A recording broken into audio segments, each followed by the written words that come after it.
You've seen what's happening in Moscow, so stock up on buckwheat and oil. I think things are about to go to hell in this country. It's really getting messed up. I can't believe this has made its way here. They bombed the factory right across from me. It had been there for many years, and now it's gone. That's crazy. Today in Moscow, after a new raid by Ukrainian drones, residents were urged to urgently stock up on food and essential supplies with predictions that the situation will only get worse. And State Duma Deputy Zhuganov even called on Russians to urgently withdraw their money from bank accounts and keep it in cash. Last night, Moscow was subjected to a massive drone attack for the fourth time in the past week. Later, it became known that the drones hit the Space Communications Center in Dubna, Moscow region. I can't assume that this particular attack is connected to the Russians' attempts to launch their own version of Starlink. And here Vladimir Putin himself let slip exactly where Ukrainian drones should strike. But the attack by the armed forces of Ukraine on the military plant in Voronezh, one of Russia's leading enterprises for the production of semiconductor devices, was far more significant. Integration into microchips and power modules which are actively used, including in Iskander and Caliber missiles. Moreover, the strike was so powerful that it practically collapsed the huge main building of this plant. At least 4 direct missile hits on this building have been observed. By the way, in this context, it's worth mentioning yesterday's article in the Financial Times, which pointed out that Russia has reached the limit of its ability to produce weapons of any kind. Therefore, the destruction of Russian military factories will inevitably lead to increased mobilization in Russia. Meanwhile, the Belarusian dictator Lukashenko, watching the attacks on Moscow, has nevertheless heeded the warnings of Volodymyr Zelensky, and he began to jam Russian mobile communications in Belarus, which were helping the occupiers to guide drones and missiles toward Ukrainian cities. At the same time, new details have emerged about the Ukrainian armed forces' attack on Crimea. The peninsula was on the verge of total collapse, and it can already be confidently stated that Crimea is now isolated. Gasoline is no longer being sold to residents at all. And the so-called authorities of Crimea today announced a complete halt to the admission and accommodation of children in all summer camps on the peninsula until the end of this summer. Well, as for the children who arrived today at Artek in Crimea, they simply weren't allowed into the camp, and parents were urged to entertain their Russian kids themselves. My name is Pechiy. Let's now discuss everything comprehensively, break it down, and go through all these news items one by one. But before we start, I ask you to subscribe to the channel, like this episode, and leave any comment under this video. Let's review everything step by step. And let's start with Ukraine's spectacular strike on the defense plant in Voronezh. Today, on June 22, a series of explosions thundered in the Russian city of Voronezh, which at first left local residents in mild shock, at least until they saw the aftermath. Then the shock became much greater. The strike hit a military plant that produces components for missiles which are later used against Ukraine. It's really starting to get fucked up. I have no idea what flew over here. I drove a bit further. I thought only this place was burning, but turns out, fuck, everything's gone to shit.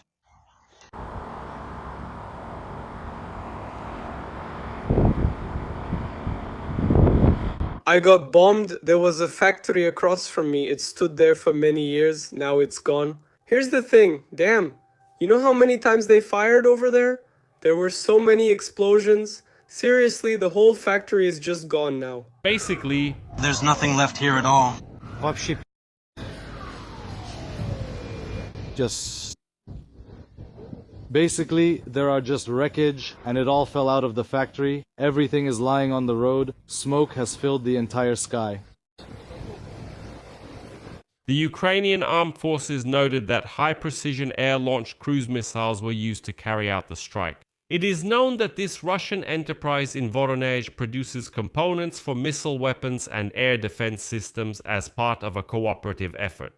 In particular, transistor assemblies and matrices for Kh-101 cruise missiles parts for onboard computers, missiles of the Iskander K complex, electronics for television channels and Zenit, Pantsir S-1 systems as well as components for Caliber missiles. And now, Ukrainian defenders have emphasized that destroying the plant's facilities will significantly reduce the occupiers' ability to produce new missiles. Russian war correspondents claim that Ukraine most likely used British Storm Shadow missiles for the strikes, but it is still unknown exactly which weapon was used. But it is worth noting the precise strike of 4 missiles directly into the main building of this plant. The footage clearly shows how 4 missiles hit the building and blew it to pieces. There is also information that the workers of this plant, meaning the specialists who prepared components for the missiles that later attacked peaceful cities in Ukraine, were present. They didn't have time to evacuate from the building, and the missile strike was carried out in the middle of the workday. Check this out, we've got some action here. It's more like, well, a factory where my brother used to work. You can see the fire there, all kinds of smoke. Ugh, fool. The roof collapsed. Basically, the drones weren't shot down. That's bad. Here.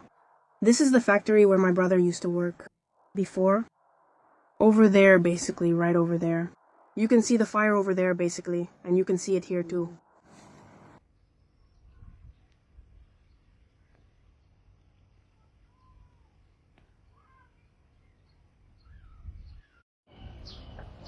This. And where are we standing? No. But here you can see. Oops. More. So basically, even just... The thing is, damn, it blew the roof off. I have several floors.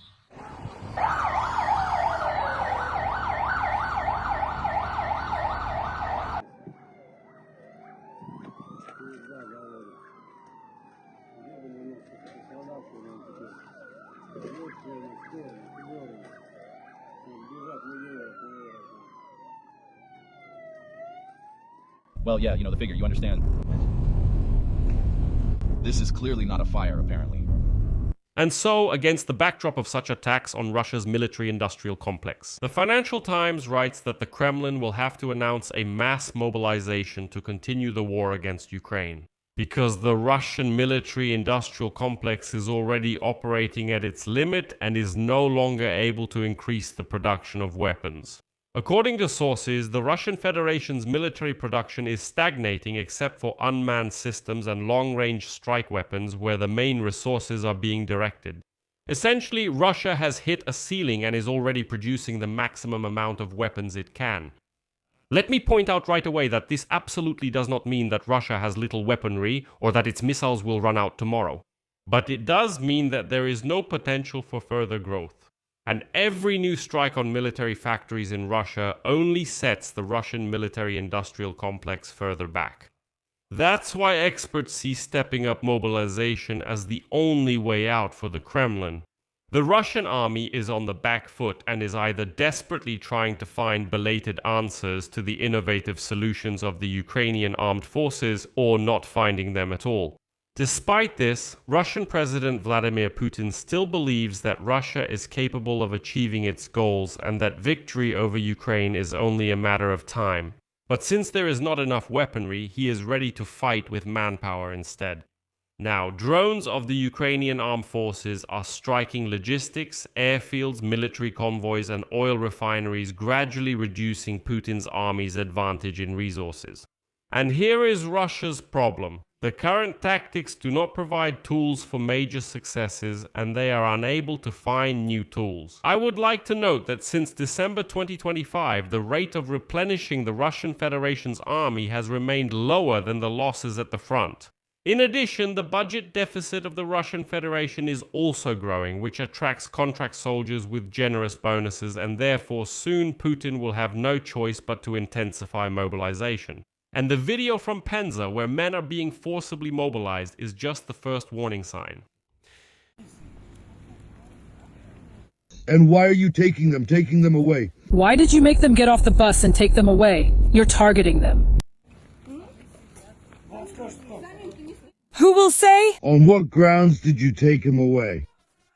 They removed the young boy from the bus. But what really caused panic among Russians today was a new attack by Ukrainian drones on Moscow. This is already the fourth raid by Ukrainian drones on Moscow in the past week, and as we can see, none of Putin's state-of-the-art air defense systems are helping. Ukrainian monitoring channels are already publishing videos of drones flying from different cities in the Moscow region. And eyewitnesses also reported the deployment of a mobile air defense system on the bridge near the Sadovod market, a fifth of which, by the way, burned down after the attack on June 18th. But I should note right away that there is already footage showing a Ukrainian drone calmly flying to attack the oil refinery in Kopotnya. But the Russian air defense was shooting down these drones, which ended up falling on that very market, Sadovod. And last time, Ukrainian forces launched a massive attack on Moscow on June 19th. 76 drones were reported with no casualties or damage. Well, on Thursday, June 18th, there was a record raid on Moscow since the beginning of the war, during which, according to official data, 194 drones were shot down by the Russians. At that time, the main strike hit the Moscow oil refinery in Kopotnya. A major fire broke out there. Columns of black smoke rose over the capital, and in the Moscow region, there was what they called an oil rain from the explosion. Residents of Zeleznodorozhny also complained about the smell of burning and oily stains on cars and windowsills. At Moscow's airports, according to official data, 527 flights were delayed or cancelled at that time. Against this backdrop, Russian war correspondents began urging Russians to stock up on all the essentials, basic necessities, food, and so on. Matches, salt. Because hard times lie ahead for Russians, and things in the country are already a complete mess.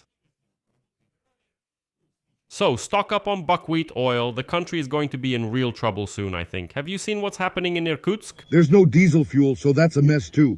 You saw the speech, right? In Yakutia, the Minister of Economy, it's just a disaster. Just a complete disaster. And here we've got chaos and nonsense going on. So guys, stock up on salt, matches, canned meat. Get ready for the fall. I told you, damn it. Don't just stand there, dig up the potatoes, because we're going to have to eat them. Fried, boiled, steamed in their skins, country style, and all that other nonsense. The consequences of getting rid of the young guy, they're just wasting time for nothing. Guys, nobody is planning to fight. They're all on their own, they're Europeans, they're Americans, they won't fight among themselves, right, Gavranichuk? That's it, I can't call this war anything else. I'm fucking ashamed that these bastards, these so-called state officials, pin on themselves, not just anywhere, the heroes of Russia medals, and tell stories about how everything is for stop writing, but let's get off the bus. They removed the boy from Moscow today because this time Ukrainian drones attacked targets responsible for the communications of the Russian occupiers. And here, a big, just huge thank you to Vladimir Putin, who has already started directing Ukrainian strikes at the right targets himself. The fact is that today the Dubna Space Communications Center in the Moscow region came under attack, and this is a very important strike. The day before, Vladimir Putin managed to boast that Russia had started developing an analog of the American Starlink, which Elon Musk cut off from Russians on the front line. And Putin boasted that Russians had even started launching the first satellites for this kind of communication into orbit. So, the station in Dubna, Moscow region, is a key teleport in Russia, controlling both civilian and military satellite constellations. Let me explain. The Russian company launched Rassvet series low Earth orbit communications satellites into orbit. This is the very same analog of Starlink that Vladimir Putin announced the day before. The Dubna Space Communications Center serves as the main ground infrastructure for receiving, transmitting, and controlling these spacecraft, including the Rassvet series communication satellites. In addition, the Russian military uses commercial and government satellite channels to coordinate troops, guide missiles, and control long-range combat drones. And so the strike on Dubna is aimed at isolating and destroying this information network. And in addition, at the same time as the Dubna Space Communications Center, Ukrainian defense forces struck drone operator training grounds and drone control points that night. This confirms Ukraine's intention to blind and deprive Russian unmanned aviation systems of communication at all levels, from operators on the ground to satellites in space. So let Vladimir Putin talk more often about what innovations they are introducing in the Russian army. He bragged about launching a Starlink equivalent, and there you go, there was a strike on the Space Communications Center in the Moscow region. And since we're already talking about communications, it's worth adding one more piece of news. Russian Z military correspondents have started actively spreading information that, after threats and an ultimatum from Ukrainian President Volodymyr Zelensky, Alexander Lukashenko allegedly really ordered Russian mobile communications to be jammed in Belarus. Let me remind you of the context. On June 19, Volodymyr Zelensky openly stated at a press conference that Ukraine had detected at least 4 repeaters in the border areas of Belarus. A repeater is basically a communications tower that Russian military use to adjust and guide Shahed drones towards Ukrainian cities. So, in other words, mobile communication is being transmitted into Ukrainian territory, and as a result, the drones can use it to fly and strike targets. And now the president of Ukraine has given Minsk exactly 1 week to turn off and dismantle this military equipment. Otherwise, he said Ukraine will dismantle it themselves. And now Russian Z military correspondents have started writing that Lukashenko got scared of strikes by the Ukrainian armed forces, especially after seeing what's happening in Russia right now. And he quickly gave the order to jam these towers or disconnect the Russian operator working on them. Right now, MTS is being mentioned. But at the moment, to be honest, I haven't found any technical confirmation like disruptions in mobile service, specifically Russian mobile service in Belarus. Well, I mean, actually so far there's no sign of them. So it's still not certain that Lukashenko has really taken such a step, but the panic among Russian Z military correspondents also says a lot. On the other hand, in Minsk they were clearly frightened. And Kremlin press secretary Dmitry Peskov said that Vladimir Putin will discuss Ukraine's demands with Lukashenko in the near future to remove within a week the repeaters that are adjusting Russian drone strikes on Ukrainian cities. And Peskov added that the Kremlin considers this threat to be absolutely aggressive. This is interference in the internal affairs of another country and an encroachment on the sovereignty of another country. Well, and then there's just such a telling quote from Peskov, which actually explains the Kremlin's own desperation. Quote, "But we have no doubt that the leadership of Belarus and Belarus itself are capable of ensuring their own sovereignty." Well, in other words, we ourselves would be lucky just to somehow fend off these Ukrainian drones and missiles, let alone think about Belarus and how to protect it. Well, in the meantime, in Crimea, it's a complete, fucking disaster. Basically, the peninsula is already isolated, especially after yesterday's shutdown of the Kerch ferry crossing. And now the news is coming in. Well, it's just astonishing, shocking. I don't even know what other word to use to describe what's happening in Crimea. The Institute for the Study of War writes that Ukraine is conducting a systematic campaign against the occupiers in Crimea, and each new strike on the Kerch Strait brings the peninsula closer to a logistical collapse. Yesterday, Ukrainian forces struck the Port Kavkaz on the Chushka Spit in the Krasnodar region of the Russian Federation. That's just north of the Kerch Bridge. A tank farm and the area of the oil depot caught fire there, and it is this oil depot that supplies fuel to occupied Crimea and, importantly, to the occupiers in southern Ukraine. So this is exactly the oil depot where they refuel from. That means the fuel trucks, so to speak, some of them go to Crimea to provide gasoline for civilians, and some of them go through Crimea to southern Ukraine, to the Zaporizhia and Kherson regions. There it supplies the Russian occupiers, and in the satellite images you can see fires in the Port Kavkaz, and to the northeast of the port you can see at least 3 burning ferries. The oil depot TES Terminal 1 in occupied Kerch was also hit. Russia uses this facility for transshipment of fuel oil, liquefied gas, and fuel through the Kerch Strait. In general, logistics were disrupted from both sides. The terminal is located less than a kilometer from the Kerch Bridge and is used to refuel Russian ferries between Crimea and the port of Kavkaz. As a result, as you all already know, the head of the Occupation Administration of Crimea, Sergei Aksyonov, announced that from now on gasoline is not sold in Crimea at all. Can you imagine a situation where not a single gas station in your city can sell you gasoline? There just isn't any. You search everywhere with a canister, but there's no gasoline. People say you won't find any. What gasoline? But that's the reality in Crimea today. Although literally just a week or two ago, Putin was assuring everyone, listen, these strikes on oil refineries are complete nonsense. These things are so minor, they're not worth noticing. As a result, Russians, these unwashed wild creatures, are being asked not to go to Crimea. The so-called governor of Crimea, Sergei Aksyonov, announced the suspension of admitting and housing children in all summer camps on the peninsula from June 22 to September 1. In short, this year no Russian kids will be vacationing in Crimea in the summer. Next is a quote from Aksyonov. I ask you to understand the imposed restrictions. In the current situation, these measures are necessary to ensure public safety. Well, excuse me, but I'll make a little joke here. Yes, indeed, Russians in Crimea are dangerous, so to ensure public safety, all Russians should be packed up and thrown back to Russia. The ban applies to both state-run children's recreation and wellness facilities, as well as other accommodation facilities where children's events were planned.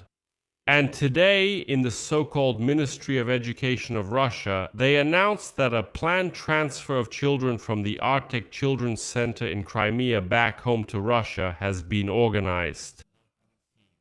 At the same time, the next intake at the Scarlet Sales Camp has been cancelled. Artek also refused today to accept children who had already arrived for the session. They were actually turned away at the gates and told to leave. And according to eyewitnesses, the children who arrived at Artek today were simply not allowed onto the campgrounds.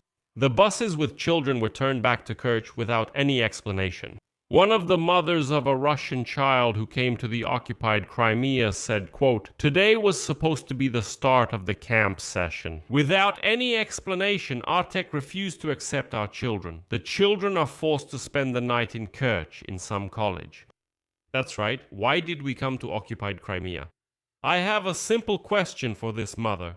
You came to an occupied territory. You brought your child there so that he could relax on occupied territory where there is a war going on. Are you crazy? Where are you taking your child? There's a war going on. You're in occupied territory. So why are you so upset?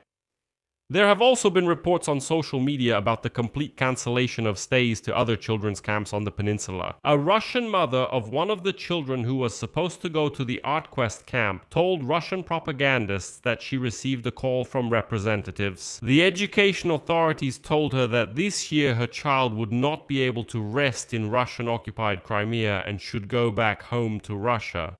At the same time, the authorities of Sevastopol today announced the introduction of a curfew and large-scale restrictions that will affect transportation, trade, the operation of food service establishments, and city infrastructure. In addition to a complete halt in gasoline sales, street lighting is being turned off at night, and rolling blackouts are also being introduced. In addition, shopping centers, supermarkets, and hypermarkets will only be allowed to operate from 7 a.m. to 8 p.m. basically while the sun is up. The same schedule has been set for cafes, restaurants, and other food service establishments. Outdoor mass events have been cancelled indefinitely. In general, as you can understand, there's already a real collapse in Crimea. And so that Russians don't get discouraged and participate, and especially don't demand any explanations from the Russian authorities, the Russian Ministry of Foreign Affairs quickly came up with a new story today. So they called on Russians to unite and endure all these hardships. Why? Because it will only get worse from here. Because, and here's a quote from Deputy Foreign Minister Alexander Grushko, because NATO and the European Union are preparing for a military confrontation with Russia around 2030-2031, and their preparations increasingly resemble Operation Barbarossa, the Nazi Germany strategy for attacking the USSR. Russians are told NATO is preparing to attack us, so these aren't real problems yet. Put up with it, suckers. Pull yourselves together. Yes, hardships. There's no gasoline. Soon, there will be nothing at all. In general, hurry up and buy the last matches and salt, but hang in there.